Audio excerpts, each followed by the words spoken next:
Hey, Tim Miller with the Bulwark here. Breaking news, No Labels will not be fielding a presidential candidate this year. This is great news for Joe Biden, President Biden's reelection campaign. Let me explain why. Obviously, there's been a lot of agita on the left about No Labels.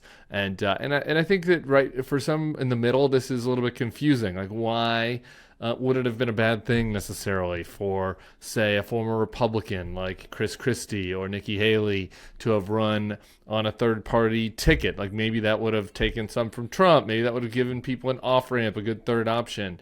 The problem always was, as my colleague Sarah Longall likes to say, Joe Biden is building an anti-Trump coalition, not a pro-Joe Biden coalition. He needs as many people who are opposed to Donald Trump as possible to be voting for him.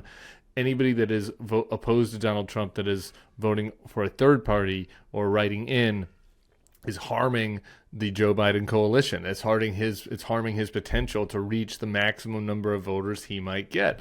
And if you looked at the types of candidates that No Labels was looking at, Joe Manchin for a while, Mitt Romney, Kyrsten Sinema, Chris Christie, Nikki Haley, as I mentioned, Larry Hogan, governor of Maryland, now running for senator. All of these people are prime in the kind of center-right to center anti-Trump, but like not sure about some people on the left, not sure about things that they think are maybe too extreme on the left. A huge percentage of the voters that would have been attracted to a Christie, Haley, Hogan, if you give them a binary choice, Trump or Biden, most of those folks are going to hold their nose for Joe Biden. Some of those folks actually are going to like Joe Biden perfectly fine. Some won't choose, and a small number will go with Trump. But all the data shows this. All the data shows this. So one of the biggest threats to Joe Biden's reelect was having a person such as that on the ballot. And there's another piece of evidence that demonstrates this. If you look at the difference between 2016 and 2020, 2016, Trump wins a narrow electoral college victory, loses the popular vote. 2020, Joe Biden wins the popular vote. Well, here's something that a lot of people don't realize. Donald Trump actually got a slightly larger share of the vote in 2020 than he did in 2016. But in 2016, there were a lot of third-party candidates that were bringing down Hillary Clinton's number. From the far left, there was Jill Stein running on the Green Party ticket, a Putin stooge that was appealing to gullible leftists. And then in the center, you had Gary Johnson. He's kind of weird. I don't know, maybe not technically the center, but he was this libertarianish alternative that gave people who didn't like Hillary or Donald Trump another option. So Gary Johnson, Evan McMullin, Jill Stein took away from potential votes that could have gone to Hillary Clinton. And that was a big reason why Donald Trump ends up winning a narrow electoral college victory in 2016. So trying to avoid that in 2024. There's still some threats out there for Joe Biden. We have RFK Jr. We'll be talking about him a lot on this YouTube feed over the course of the year.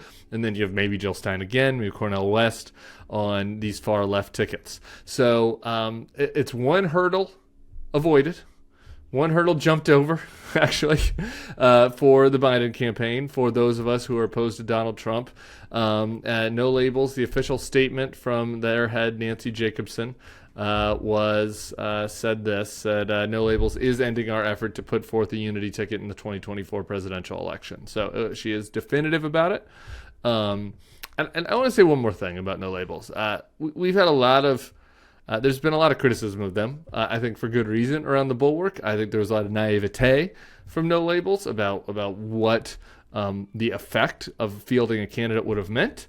I think there was a lot of people that were in a bubble that were acting selfishly around No Labels. But there were some folks, I don't think at the Bulwark, but some of our friends were accusing them of malicious intent.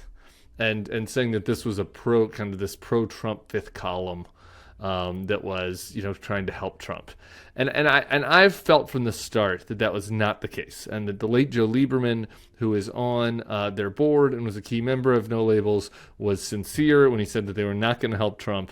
And I do think it's worth noting that they lived up to their promise. They kicked up a lot of dust.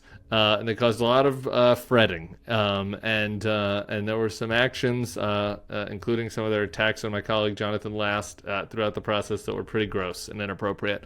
But it is worth mentioning that that they had lived up to the promise that the late Joe Lieberman made, that they were not going to do anything that helped Donald Trump. It turns out that they have not done that, and they said they're going to continue their efforts after the 2024 election, working for bipartisan solutions and maybe working for third-party candidates in other races, which, there may be certain races where that's something that I'd support. So that is the latest from No Labels. We'll be covering that more on tomorrow's Bulwark podcast. We got a political expert that's going to be able to talk to us in depth and break down the states and what this means for the Electoral College in 2024. So make sure to subscribe to the Bulwark's feed here and come back tomorrow. We'll see you all then. Hey, if you like this video and our content, I'd love for you to become a Bulwark Plus member. You get bonus podcasts, you get bonus newsletters, you get bonus takes from me that maybe don't come up on the YouTube feed.